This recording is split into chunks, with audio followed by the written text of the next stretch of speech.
Hello student, welcome to YouTube study. Myself Dinesh Yadav. आज की इस वीडियो में बात करेंगे UP board class 12 Hindi model paper 2022 का पूरा सॉल्यूशन की बात करेंगे। जितने भी बच्चे कमेंट कर रहे थे कि सर इसका सॉल्यूशन बता दीजिए, तो आज की इस वीडियो में देखिए पूरा सॉल्यूशन लेकर आ चुके हैं। आप देख सकते हैं मॉडल पेपर का पीडीएफ निकाल चुके हैं ताकि आपको आसानी से एक एक क्वेश्चन को समझा सके। और देखिए इसका पूरा सॉल्यूशन बताएंगे, और वो भी जितने भी बच्चे बोल रहे थे कि बोर्ड एग्जाम की कॉपी पे बताइए, तो देख सकते हैं ये बोर्ड एग्जाम की कॉपी है और इसमें एक एक क्वेश्चन का सॉल्यूशन आपको कैसे करना है बोर्ड एग्जाम में देख सकते हैं। क्वेश्चन और फर्स्ट एंड सेकंड यहाँ पर हर एक क्वेश्चन का इस वीडियो में सॉल्यूशन मिल जाएगा।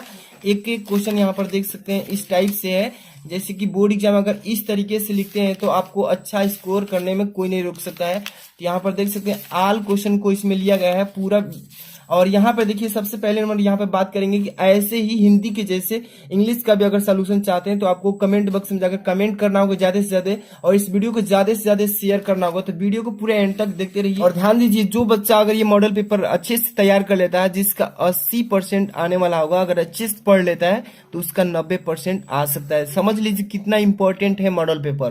तो एक एक क्वेश्चन अच्छे से समझिए और टाइम दीजिए, नोट्स निकाल लीजिए और फटाफट से रेडी हो जाइए। और जो भी बच्चे वीडियो को लाइक कर दीजिए। अगर आप इस चैनल पर नए हैं तुरंत सब्सक्राइब कीजिए, क्योंकि यहाँ पर हर एक मॉडल पेपर को ऐसे ही तैयार कराया जाएगा, वो भी बोर्ड एग्जाम की कॉपी पे। और टेलीग्राम का वीडियो के डिस्क्रिप्शन में लिंक है, जाकर के ज्वाइन हो जाइए। और मेरा सेकंड चैनल का लिंक है, उसको सब्सक्राइब करके बेल आइकन हिट कर लीजिए ताकि कोई वीडियो मिस ना हो। और चलिए एक एक क्वेश्चन को अटेम्प्ट करते हैं।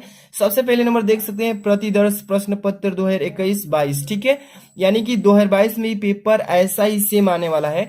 और कक्षा 12 के बच्चों के लिए 20 से जो है सामान्य हिंदी, और यहाँ पे समय जो है 3 घंटे 15 मिनट, ठीक है। और यहाँ पे पूर्णांक जो आप देख रहे हैं 100 मार्क्स का है। और यहाँ पे सबसे पहले नंबर खंड की बात करें तो 2 खंडों में आपका पेपर आएगा हिंदी का, ठीक है। पहला जो खंड होगा इसमें क खंड, जिसमें हिंदी से होगा, और दूसरा जो खंड होगा उसमें यानी कि व्याकरण से होगा, तो वो खंड ख हो जाएगा, ठीक है।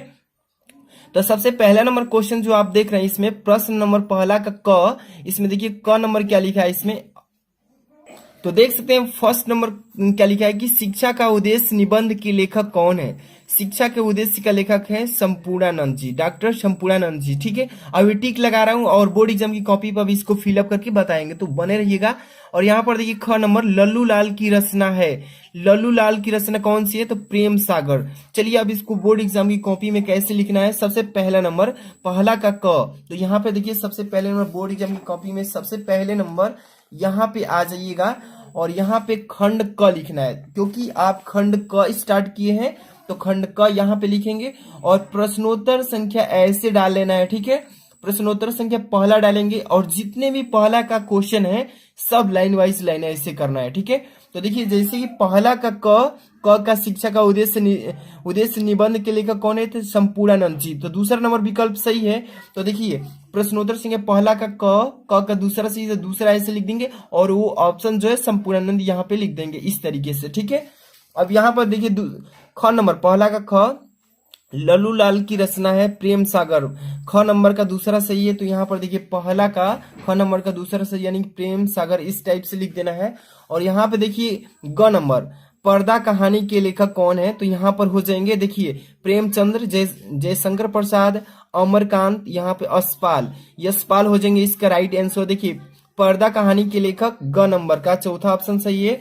यहाँ पर देखिए पहला का ग का चौथा नंबर यशपाल सही है। जो भी बच्चा अभी तक लाइक नहीं किया है तो लाइक कर दीजिए, काफी इसमें मेहनत लगी है, आप समझ सकते हैं। यहाँ पे घ नंबर देखिए क्या लिखा है कि आवारा मसीहा के रचनाकार कौन है, विष्णु प्रभाकर, राम वृक्ष बेनीपुरी, राहुल संस्कृत्यायन, रंगे राघव। इसका राइट आंसर क्या होगा, तो इसका राइट आंसर हो जाएगा विष्णु प्रभाकर जी, यानी घ नंबर का पहला ऑप्शन सही है। तो देख सकते हैं घ नंबर का पहला ऑप्शन सही, तो विष्णु प्रभाकर ऐसे लिख लेंगे।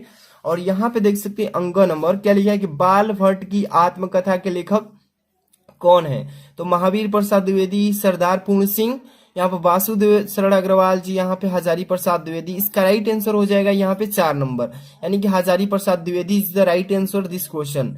तो इसका आंसर कैसे रिप्रेजेंट करेंगे, देखिए यहाँ पे पहला का अंग का 4 नंबर हजारी प्रसाद द्विवेदी, इस टाइप से आपको लिख लेना है, ठीक है। अब चलते हैं क्वेश्चन नंबर सेकंड पर, तो ध्यान से देखते चलिएगा। यहाँ पे क्वेश्चन नंबर सेकंड है, आपको दिखाते चलेंगे एक एक क्वेश्चन।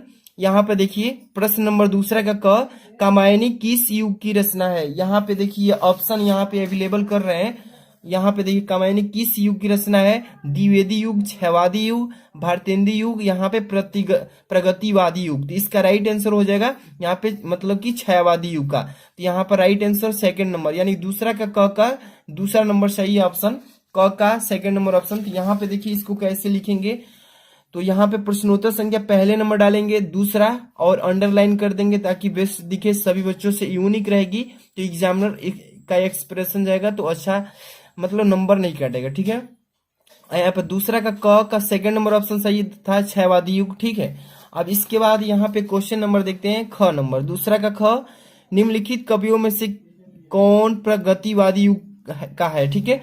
अग्रदास जी हैं कि तुलसीदास जी हैं कि नंददास जी हैं कि रामधारी दिनकर जी हैं। तो यहाँ पर देख सकते हैं इसका फर्स्ट नंबर जो ऑप्शन है अग्रदास, ये प्रगतिवादी युग के कवि हैं, ठीक है। यहाँ पर देखिए दूसरा का ख का पहला जो ऑप्शन है राइट है। इस तरीके से आपको लिख लेना है, ठीक है। एक एक क्वेश्चन को अच्छे से तैयार कर लीजिए क्योंकि इस मॉडल पेपर से काफी क्वेश्चन फंसेंगे बोर्ड एग्जाम में डायरेक्ट, ठीक है। यहाँ पर ग नंबर देखिए, कह रहा है कि तार सप्तक का प्रकाशन वर्ष, तार सप्तक को किस वर्ष में प्रकाशित किया गया था? तो यहाँ पर ऑप्शन 1941, 1943 में, 1954, 1947। तो तार सप्तक का जो प्रकाशन वर्ष था 1943 ईस्वी में किया गया था, यानी कि सेकंड नंबर जो ऑप्शन है सही हो गया। देखिए ग नंबर, दूसरा का ग नंबर का 1943 सही है, ठीक है। इस टाइप से आपको भी लिखना है। अब इसके बाद घ नंबर देखते हैं, क्या लिखा है इसमें कि द्विवेदी युग की रचना है।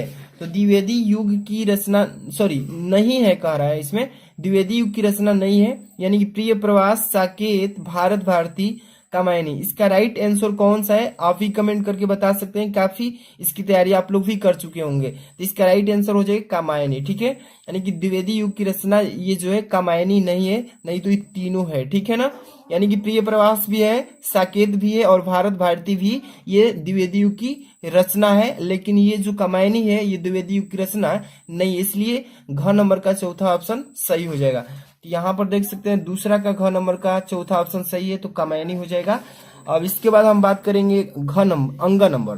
तो देख सकते हैं अंग नंबर क्वेश्चन कि निम्नलिखित में से कौन सी कृति महाकाव्य नहीं है। इसमें देखिए कृति दिया गया है, 4 कृति है और इस कृति में से महाकाव्य कौन सी नहीं है, यानी कि रामचरितमानस, साकेत, पद्मावत और मामा। तो यहाँ पर देख सकते हैं रामचरितमानस भी ये महान कृति है, साकेत भी है और पद्मावत भी ये महान कृति, लेकिन जो ये मामा है ये नहीं होगा, ठीक है। इसलिए ये गलत हो जाएगा। तो यहाँ पर 4 number option is the right this question, यहाँ पर ऐसे लिख लेना है। यानी कि पहला क्वेश्चन और दूसरा आप तो समझ ही लिए होंगे बहुत ही अच्छे से। अब चलते हैं अगला क्वेश्चन यानी कि थर्ड नंबर पे, और देख सकते हैं थर्ड नंबर क्वेश्चन यहाँ पे प्रश्न संख्या तीसरा, दिए गए गद्यांश आधारित निम्नलिखित प्रश्नों का उत्तर दीजिए, जो कि आप देख सकते हैं कितना इंपॉर्टेंट तीसरा क्वेश्चन है। ये 10 नंबर का पेपर में डायरेक्ट पूछेगा, यानी कि 5 गुणे 2 कर रहा है। इसका मतलब आप समझ सकते हैं एक एक क्वेश्चन होगा जो कि 2-2 नंबर का, यानी 5 क्वेश्चन है और सीधे 10 नंबर मिलेगा। तो सबसे पहले नंबर ये गद्यांश है, इस गद्यांश को पढ़ेंगे कि किस चैप्टर से इस गद्यांश को लिया गया है। तो देखिए धरती माता की कोख में जो अमूल्य निधियां भरी है, जिनके कारण वह वसुंधरा कहलाती है, उससे कौन परिचित न होना चाहेगा। लाखों करोड़ों वर्षों से अनेक प्रकार की धातुओं को पृथ्वी को पीस पीस कर अगणित प्रकार की मिट्टियों से पृथ्वी की देह को सजाया है। हमारे भावी आर्थिक समुदाय के लिए इन सब की जांच पड़ताल आवश्यक है। तो आप समझ सकते हैं इस टाइप से जब दिया है तो ये किस चैप्टर से लिया गया है आपको मालूम होना चाहिए। अभी तक आप इस चैप्टर को पढ़ लिए होंगे, कमेंट बॉक्स में जरूर बताइए। और इसमें देखिए 5 क्वेश्चन पूछेगा। फर्स्ट नंबर देखिए इसमें क्या पूछा है कि उपयुक्त गद्यांश पर संदर्भ लिखिए। मतलब कह रहा है इसमें कि इस पर इस चैप्टर का जो गद्यांश है इसका संदर्भ लिखिए। और दूसरा इसमें क्वेश्चन क्या कह रहा है, इसमें देखिए कि धरती वसुंधरा क्यों कहलाती है। और तीसरा रेखांकित अंश की व्याख्या कर दीजिए। और चौथा कह रहा है पृथ्वी की देह को किसने सजाया। और 5वां है भावी आर्थिक अभ्युदय हेतु हमें क्या करना चाहिए। तो एक एक क्वेश्चन का इसमें हम रिप्लाई करेंगे। चलिए तो देखिए धरती माता की कोख में जो अमूल्य निधि भरी है, तो देखिए सबसे पहले इसमें अंडरलाइन कितने तक किया है, तो इतने शब्दों को इसका वर्णन करना है, व्याख्या करना है कि इतने अंडरलाइन का मतलब क्या कह रहा है। तो चलिए सबसे पहले संदर्भ कैसे लिखेंगे। अब देखिए इसका सोल्यूशन कैसे करना है गद्यांश का। तो यहाँ पे सबसे पहले नंबर प्रश्नोत्तर संख्या 3 डाल लेंगे ऐसे, और यहाँ पे संकेत डालना है। संकेत इसलिए डालते हैं जो एग्जामिनर समझ जाएगा कि किस गद्यांश को ये बच्चा सॉल्व किया है। देखिए संकेत क्या होता है, जैसे कि एक गद्यांश दिया है और इसी में अथवा में भी गद्यांश देगा। यहाँ पे देखिएगा ये अथवा में दिया है गद्यांश, तो जो भी आपको आ रहा होगा वही करेंगे। दो गद्यांश इसलिए दिया है कि जो आपको आएगा वही करेंगे। अगर ये नहीं आ पा रहा है तो ये भी कर सकते हैं। तो यहाँ पे संकेत दे देंगे तो इजीली वो समझ जाएगा कि कौन सा गद्यांश को सॉल्व किया है बच्चा, और आसानी से जांच कर नंबर ऐड कर देगा। तो यहाँ पर देखिए संकेत में धरती माता की, देखिए यहाँ पे शुरुआत में 2-3 वर्ड उठा लेंगे और लास्ट का 2-3 वर्ड यहाँ से उठा करके डाल देंगे डाट डाट करके। जैसे कि संकेत में धरती माता की डाट डाट करके और लास्ट में डाल देंगे, समझ में आ जाएगा एग्जामिनर को। और यहाँ पे इसका संदर्भ लिखेंगे और संदर्भ में आपको ये मालूम हो जाएगा किस चैप्टर से, अभी तुरंत याद कर लेंगे। ठीक है, तो यहाँ पे संदर्भ देखिए क्या लिखेंगे, हेडिंग डाल लेंगे ऐसे। और प्रस्तुत गद्यांश हमारी पाठ्य पुस्तक के गद्य भाग से, किस भाग से, गद्य से लिया गया है, यानी गद्य भाग में संकलित एवं भारतीय संस्कृत के अध्येता डॉक्टर वासुदेव शरण अग्रवाल द्वारा लिखित राष्ट्र का स्वरूप शीर्षक निबंध से अवतरित है। इतना इसका संदर्भ लिख देंगे और इसमें जो क्वेश्चन किया उसका जवाब अब देने वाले हैं। ठीक है, अब देख सकते हैं सेकंड नंबर क्या लिखा है कि धरती वसुंधरा क्यों कहलाती है। तो इसमें दूसरा नंबर क्वेश्चन का आंसर यहाँ पे देंगे कि पृथ्वी को वसुंधरा इसलिए कहा जाता है क्योंकि पृथ्वी में विभिन्न प्रकार की मूल्यवान निधियां, यानी कि निधियां का मतलब होता है वस्तुएं, भरी हुई है, इसलिए पृथ्वी को वसुंधरा कहा जाता है। अब इसके बाद देखिए इसका थर्ड क्वेश्चन क्या कह रहा है इसमें कि रेखांकित अंश की व्याख्या कीजिए। यानी कि देखिए इसमें जो गद्यांश दिया है इसमें अंडरलाइन किया है। अंडरलाइन का मतलब क्या है उसका यहाँ पे व्याख्या कर देना है। तो धरती माता को कोख में जो अमूल्य निधियां भरी है जिनके कारण वो वसुंधरा कहलाती है, उससे कौन परिचित न होना चाहेगा। तो इतना का बस आपको व्याख्या कर देना है कि ये वर्ड या ये शब्द कह क्या रहे हैं। ठीक है, यहाँ पर देखिए तीसरा नंबर, यहाँ पे मैंने रेखांकित अंश की व्याख्या का हेडिंग नहीं डाला है, डायरेक्ट इसका आंसर लिख दिया है। ठीक है ना, तो देखिए लेखक कहता है कि पृथ्वी की कोख में अमूल्य रत्न पड़े हैं। ठीक है, इन्हीं रत्नों के कारण पृथ्वी का एक नाम वसुंधरा भी है। बहुमूल्य रत्न धातुएं जैसे कि सोना चांदी खनिज, मतलब कि जैसे कि आप देख सकते हैं वो खनिज पदार्थ, अन्न, फल, जल, इसी प्रकार की असंख्य अनमोल, असंख्य मतलब कि जिसकी संख्या की गिनती भी नहीं की जा सकती, बहुत सारी पड़ी हुई है अनमोल वस्तुएं जिन्हें भूमि अपने आंचल में छिपाई रहती है। यही इसका अंडरलाइन का मतलब हुआ, यानी व्याख्या कर दी। इसके बाद अगला क्वेश्चन इसमें क्या पूछा है अभी हम देखते हैं 4 नंबर। देखिए पृथ्वी की देह को किसने सजाया। तो यहाँ पे इसका आंसर देखिएगा ध्यान से 4 नंबर का।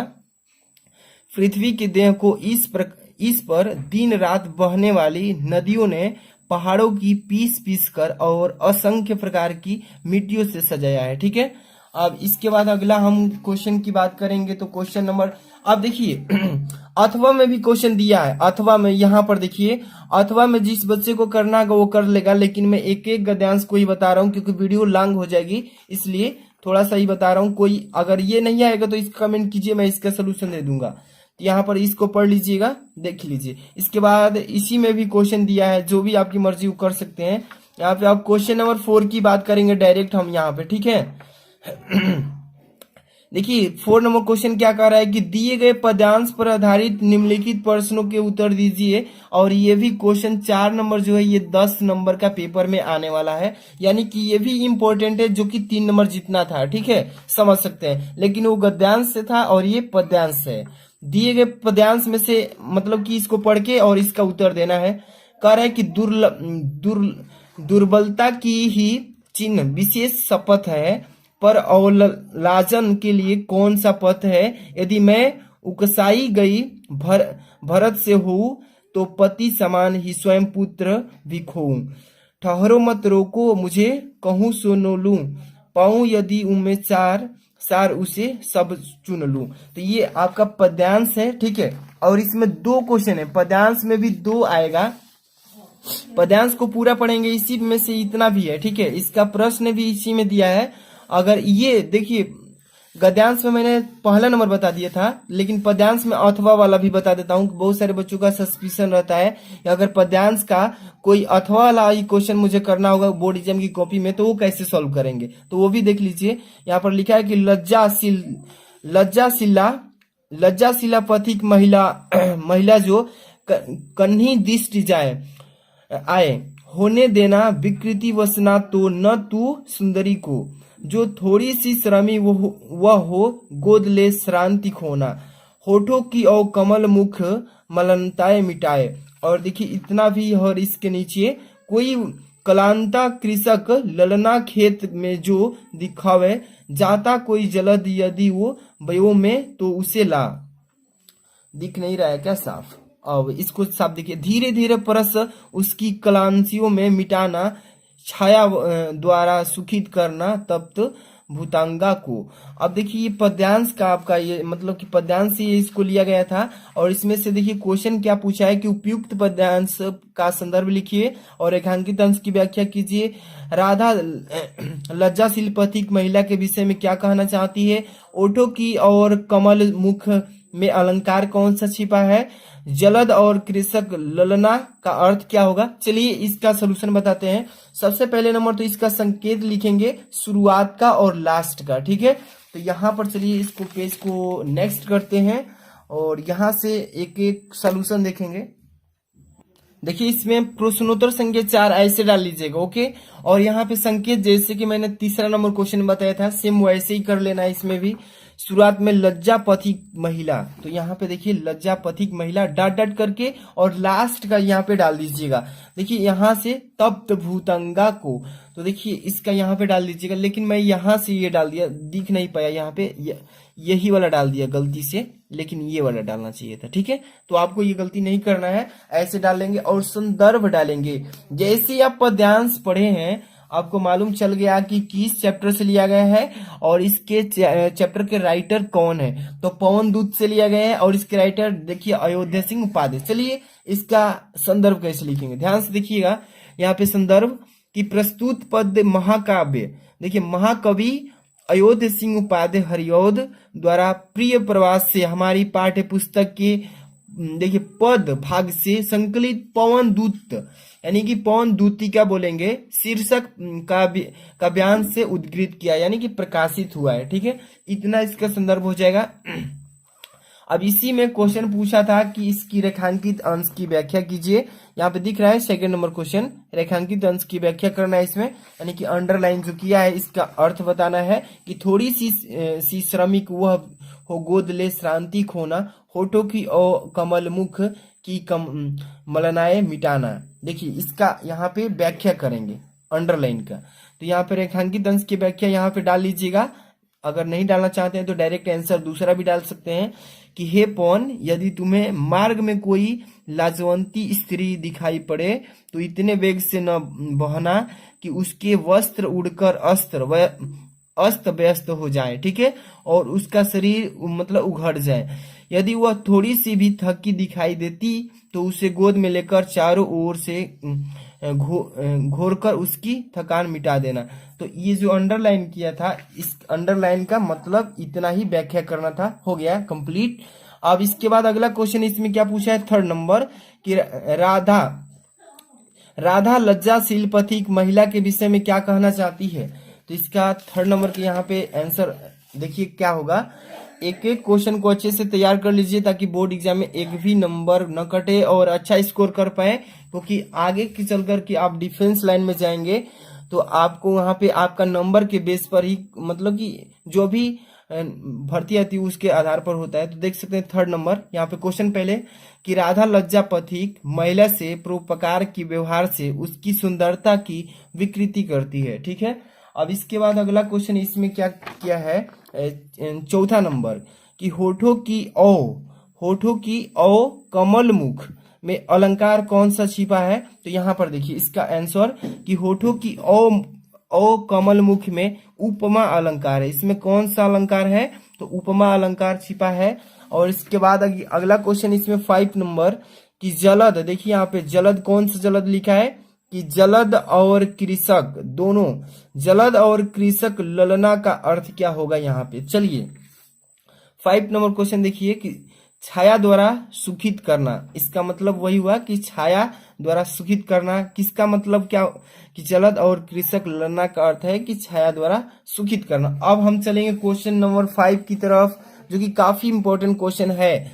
यहाँ पर 5 नंबर क्या कह रहा है कि 5 का क नंबर, 5 नंबर क्वेश्चन का 2 क्वेश्चन आएंगे, एक तो क आएगा एक तो ख आएगा, ठीक है। 2 क्वेश्चन करना है इसमें। तो देखिए निम्नलिखित में से किसी एक लेखक का साहित्यिक परिचय देते हुए उनकी प्रमुख रचना का उल्लेख करना है। इसमें ध्यान दीजिएगा 3 नंबर और 2 नंबर, यानी कि 5 नंबर मिलेगा केवल क नंबर से, और 3 नंबर किसका मिलेगा, तो केवल आप जीवन परिचय लिखेंगे तो 3 नंबर, और 2 नंबर उनकी जो देखिए उनकी प्रमुख रचना लिखेंगे तो अब साहित्यिक परिचय, तो अब जाकर के 2 नंबर यानी 5 नंबर। तो चलिए कौन कौन से हैं लेखक, और यहाँ पे आप देख सकते हैं लिखा है कि शब्द सीमा अधिकतम 80 शब्द, यानी कि इसका जो जीवन परिचय होना चाहिए 80 शब्दों के अंडर में ही होना चाहिए, अधिकतम नहीं होना चाहिए। ऑप्शन दिया है आचार्य हजारी प्रसाद द्विवेदी, एपीजे अब्दुल कलाम, वासुदेव शरण अग्रवाल। तीनों में से एक का मतलब जीवन परिचय लिखना है, किसी एक का, जो भी आपको याद हो वही लिखेंगे। चलिए मैं पहला नंबर का ही बता देता हूँ, आचार्य हजारी प्रसाद द्विवेदी का कैसे लिखेंगे। तो सबसे पहले नंबर यहाँ पे क्वेश्चन नंबर 5, ध्यान से देखिए यहाँ पे प्रश्नोत्तर संख्या 5 लिखा गया है, प्रश्नोत्तर संख्या 5 का क, और इसका सलूशन देंगे। और सबसे पहले नंबर में बात करूं तो यहाँ पे पहले नंबर पे आचार्य हजारी प्रसाद द्विवेदी हैं, तो यहाँ पे टॉप में लिख लेना है। देखिए यहाँ पे 3 डाल दिया हूँ, लेकिन यहाँ पे पहले नंबर है ना, तो यहाँ पे पहले नंबर बना देता हूँ, ठीक है, 1 नंबर हो गया। अब यहाँ पे ध्यान दीजिए, यहाँ पे जिसके बारे में लिख रहे हैं जीवन परिचय उसको टॉप में लिखिएगा, ऊपर सबसे डॉक्टर हजारी प्रसाद द्विवेदी ऐसे, और उनका जीवन परिचय यहाँ पे हेडिंग डाल लीजिएगा। और इसमें क्या लिखना है, मेन पॉइंट क्या होता है जीवन परिचय में समझ लीजिए। आचार्य हजारी प्रसाद द्विवेदी का जन्म सन 1907 ईस्वी को बलिया जिले के दुबे के छपरा ग्राम में हुआ था, ठीक है। और पिता का नाम अनमोल द्विवेदी और माता का नाम ज्योतिषीमती था, ठीक है। और द्विवेदी जी सरयू पाणी ब्राह्मण थे, ठीक है। यहाँ पर देखिए उनके बारे में सबसे इम्पोर्टेंट चीज क्या है, उनका जन्म किस सन में हुआ था और वो कहाँ के रहने वाले थे, और उनके पिताजी का नाम क्या था, ठीक है। अब देखिए इसके बाद देखिए उनके बचपन का नाम वैद्यनाथ द्विवेदी था, और ये तो इम्पोर्टेंट नहीं था लेकिन इसमें बताया जाएगा जीवन परिचय लिख रहे हैं तो। अब यहाँ पर देखिए 18 मई सन 1979 ईस्वी, देखिए याद रखिए ये डेथ, यहाँ पर डेट सन दिया है, डेट मतलब मृत्यु का सन 1979 ईस्वी को हिंदी का यह महान पुत्र स्वर्ग में लीन हो गए, ठीक है। तो इतना बताना है आपको, इनका जन्म 1907 ईस्वी में हुआ था, मृत्यु 1979 ईस्वी में हुआ था, ठीक है। अब इसके बाद इनका साहित्यिक परिचय भी लिखना है, क्योंकि उसमें बोला था कि साहित्यिक परिचय भी दीजिएगा, तो साहित्यिक परिचय हेडिंग डालेंगे। और इसमें क्या लिखेंगे कि आचार्य हजारी प्रसाद द्विवेदी जी का हिंदी साहित्य के अंतर्गत आलोचना तथा निबंध के क्षेत्र में, आलोचना में भी देखिए, आलोचना में और निबंध के क्षेत्र में अविस्मरणीय योगदान है। अविस्मरणीय का मतलब होता है जिसको कभी भुलाया ना जा सके, ठीक है, इसको कभी भुलाया नहीं जा सकता है, और उनका यही महत्वपूर्ण योगदान है। 1930 ईस्वी में काशी हिंदू विश्वविद्यालय से ज्योतिषाचार्यों की उपाधि तथा 1949 ईस्वी में लखनऊ विश्वविद्यालय से डीलिट की उपाधि भी प्राप्त की है। तो देख लीजिए इनकी साहित्यिक परिचय यही है। और यहाँ पे थोड़ा सा और देखिए, कई विभागों के अध्यक्ष एवं प्रमुख भी रह चुके हैं, कौन, तो डॉक्टर हजारी प्रसाद द्विवेदी। और इसके आगे इनकी कृतियां भी बताना है कि इन्होंने अपने जीवन में कौन कौन सी कृतियां को उल्लेख किया है। यहाँ पर ध्यान से देखिए, कृतियां हेडिंग डालेंगे, और आलोचनात्मक कृतियां कौन कौन सी, उन्होंने कितने आलोचना किया है। फर्स्ट नंबर देखिए यहाँ पे 7 बताएंगे। पहला नंबर सूर साहित्य उनकी कृति है, और दूसरा नंबर हिंदी साहित्य की भूमिका है, और तीसरा प्राचीन भारत के कलात्मक विनोद है। और यहाँ 4 नंबर देखिए कबीर है उनकी ही कृति। और 5 नंबर देखिए नाथ संप्रदाय भी उनकी ही कृति है। और 6 नंबर कालिदास की ललित योजना, कालिदास की जो ललित योजना है उन्हीं का है, डॉक्टर हजारी प्रसाद द्विवेदी का। और 7 नंबर देखिए हिंदी साहित्य का उद्भव एवं विकास, उन्हीं का ये कृति है। और थोड़ा सा उनका निबंध भी संग्रह देख लीजिए, यहाँ पे कल्पलता, अशोक के फूल, यहाँ पर देखिए कल्पलता और अशोक के फूल, कुटज, विचार और विनक, विचार प्रवाह, ये सभी उनका निबंध संग्रह है। अब यहाँ पे उपन्यास इनके बारे में बात करते हैं। बाण भट्ट की आत्मकथा, अनामा दास का पोथा और पुनर्वा और चारूचंद लेख, ये सभी उनके उपन्यास। जब इतना लिखेंगे तब जाकर के आपको 5 नंबर मिलेगा। इतना आसान नहीं है जीवन परिचय लिखना, ठीक है। तो एक एक चीज को अच्छे से पहले बोर्ड एग्जाम देने से पहले अच्छे से तैयार करना होता है, तब जाकर के अच्छा स्कोर करते हैं, तब जाकर के बच्चे 99% लाते हैं, तब बोलते हैं वो टॉपर। तो आप समझ लीजिए कितना इंपॉर्टेंट है, इतना इजी नहीं है। अब इसके बाद हम बात करेंगे क्वेश्चन नंबर 5 ख पे। चलिए ध्यान से देखिए यहाँ पे क्या लिखा गया है 5 का ख, कि निम्नलिखित में से किसी एक कवि का साहित्यिक परिचय देते हुए उनकी प्रमुख कृतियों पर प्रकाश डालिए। जो कि सेम प्रक्रिया जो लेखक में किए थे सेम वही कवि में भी करना है। तो यहाँ पे तब जाके 5 नंबर मिलेगा। तो यहाँ पर इसका भी अधिकतम सीमा, जो शब्द का सीमा है 80 वर्ड में लिखना है इसको। यहाँ पे ऑप्शन 3 मिलेगा, मैथिली शरण गुप्त जी का और सुमित्रा नंदन पंत और रामधारी सिंह दिनकर जी का। तो चलिए इसमें फर्स्ट नंबर का बताते हैं, पहला ऑप्शन मैथिली शरण गुप्त जी के बारे में यहाँ पे बात करेंगे। इसके जीवन परिचय पहले कैसे लिखेंगे यहाँ पे, चलिए। तो यहाँ पे देख सकते हैं मैथिली शरण गुप्त जी का यहाँ पे क्वेश्चन नंबर 5 कैसे लिखना है। एक एक चीज को देखिए यहाँ पे ध्यान से। प्रश्नोत्तर संख्या 5 का ख, और कौन सा ऑप्शन सही था, मतलब कि कौन से कर रहे हैं, पहला नंबर पे कर रहे हैं बात। मैथिली शरण गुप्त जी के बारे में लिखेंगे तो हेडिंग डाल लेंगे टॉप में, और जीवन परिचय से हेडिंग डाल लेंगे। और चलिए इनके बारे में इंपॉर्टेंट क्या क्या चीजें इसको भी देखेंगे। पहले देखिए मैथिली शरण गुप्त जी का जन्म सनवत 1943, यहाँ पर देखिए ये वाला सनवत में दिया है, तो यहाँ पे सनवत को अभी नहीं लेंगे, लेकिन यहाँ पे लिख दिए थोड़ा समझाने के लिए। मैथिली शरण गुप्त जी का जन्म, देखिए यहाँ पे सन डाले हैं ना, इसको डायरेक्ट आप याद रखिएगा, ये नहीं लिख करके सनवत यहाँ पे सन भी लिख सकते हैं, ठीक है। तो मैथिली शरण गुप्त जी का जन्म सनवत 1943 भी, और यहाँ पे सन 1886 ओरिजिनल जो है सन लिखा जाएगा, पेपर में आप सन ही लिखिएगा। मैथिली शरण गुप्त जी का जन्म सन 1886 ईस्वी में चीर गांव में हुआ था, ठीक है। किस गांव में, चीर गांव में। यहाँ पे चीर गांव मतलब कि हेडलाइन हो गया इसका। इसके पिता देखिए सेठ थे, सेठ रामचरण गुप्त जी थे, और सेठ रामचरण गुप्त स्वयं एक, यहाँ पे ये नहीं है, ठीक है, स्वयं एक अच्छे कवि भी थे। गुप्त जी पर अपने माता पिता का पूर्ण प्रभाव पड़ा, ठीक है। जो मैथिली शरण गुप्त जी थे उन पर माता पिता का काफी इफेक्ट पड़ा था। अब देखिए आचार्य महावीर प्रसाद द्विवेदी से भी उन्हें बहुत प्रेरणा मिली थी, मतलब कि जीवन में कैसे आगे बढ़ना चाहिए। अब देखिए गुप्त जी विनम्र, हंसमुख और सरल स्वभाव के व्यक्ति थे। अब यहाँ पे इनका संकेत देखिए, साकेत दिखा, साकेत महाकाव्य पर इन्हें हिंदी साहित्य सम्मेलन देखिए प्रयाग से मंगला प्रसाद पारितोषिक भी मिला है, ठीक है। अब देखिए भारत सरकार द्वारा गुप्त जी को साहित्य सेवा के लिए, भारत सरकार द्वारा गुप्त जी को साहित्य सेवा के लिए पद्म भूषण से भी सम्मानित किया जा चुका है। तो ये भी उनके जीवन परिचय में मतलब मेंशन करना है। अब देखिए जीवन के अंतिम क्षणों तक ये निरंतर साहित्य सृजन करते रहे, मतलब कि लगातार अपने जीवन में आगे बढ़ने की कोशिश करते रहे। अब यहाँ पर देखिए क्या लिखा है कि 12 दिसंबर 1964 ईस्वी को माँ भारती का यह महान साधक स्वर्ग में विलीन हो गए, ठीक है। तो यहाँ पे इंपॉर्टेंट चीज क्या निकलती है कि सन जो है जन्म का 1886 ईस्वी में, और किस गांव में हुए थे, तो राम इसके पिताजी कौन थे, तो यहाँ पे रामचरण गुप्त जी थे, गांव चिरगांव था। और यहाँ पे इनकी मृत्यु क्या हुई, तो 12 दिसंबर 1964 में हो गई। और इनकी साहित्यिक सेवाएं भी लिखना है इसमें, इसलिए यहाँ पे ध्यान दीजिएगा। साहित्यिक सेवाएं में गुप्त जी का झुकाव गति काव्य की ओर था, ठीक है। जो हमारे मैथिली शरण गुप्त जी थे उनका झुकाव किधर था, तो गति काव्य की तरफ, मतलब कि उनको आगे बढ़ने की हमेशा झुकाव था, कभी भी आगे बढ़ने के लिए झुकना पड़ता है। तो इसमें देखिए उनका झुकाव जो था गति काव्य की तरफ था, और राष्ट्र प्रेम इनकी कविता का, मतलब कविता का प्रमुख स्वर हो गया था, ठीक है। इनके काव्य में भारतीय संस्कृत का प्रेरणा मतलब कि चित्रण हुआ था। अब इसके बाद हम बात करेंगे इनके कुछ मोस्ट इम्पोर्टेंट और इनके संकेत जो है ये भी पढ़ेंगे।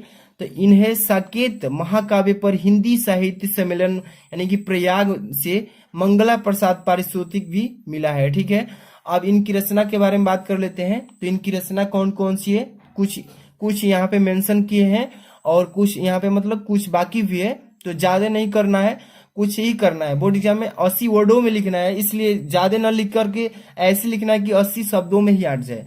तो रचना में क्या लिखेंगे, गुप्त जी समस्त रचनाओं दो प्रकार की है। गुप्त जी की जितनी भी रचनाएं हैं वो दो ही प्रकार की है, एक तो अनुदोतित में और दूसरा जो है मौलिक में माना जाता है।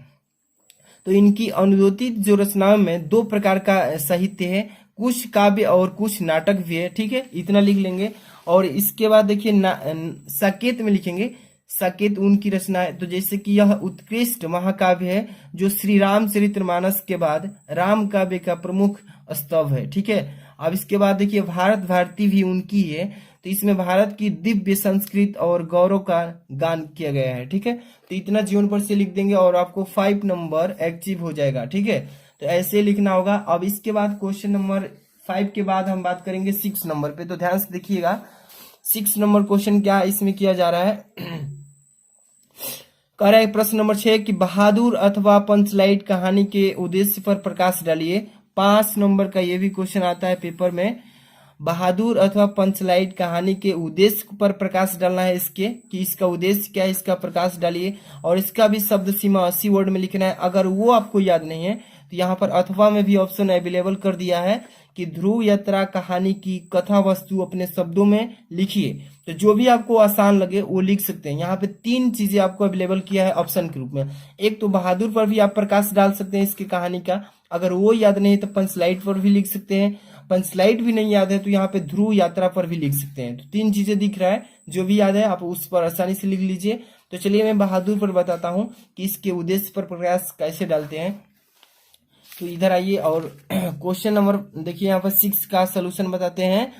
प्रश्नोत्तर संख्या 6 ऐसे डालेंगे और जिसके बारे में आप लिख रहे हैं उसको टॉप में लिखेंगे, क्योंकि वो सब्जेक्ट के रूप में रहेगा कि उस पर नजर जाएगा कि हाँ इस चीज पर आप लिखे हैं, इस पर प्रकाश डाले हैं। तो जैसे बहादुर के प्रमुख पात्र बहादुर की चरित्र चित्रण कर देंगे, प्रकाश डालेंगे। तो देखिए अमरकांत जी द्वारा लिखी कहानी, किसके द्वारा लिखी गई है कहानी, यह बहादुर की। तो अमरकांत जी द्वारा लिखी कहानी बहादुर का प्रमुख पात्र बहादुर है, जिसकी चारित्रिक विशेषताएं इस प्रकार से, इनकी विशेषता पर वर्णन करना है, जिसकी 4 विशेषताएं हैं। देख सकते हैं पहला नंबर छल कपट रहित, यानी कि छल कपट रहित का मतलब जिसके पास छल कपट न हो।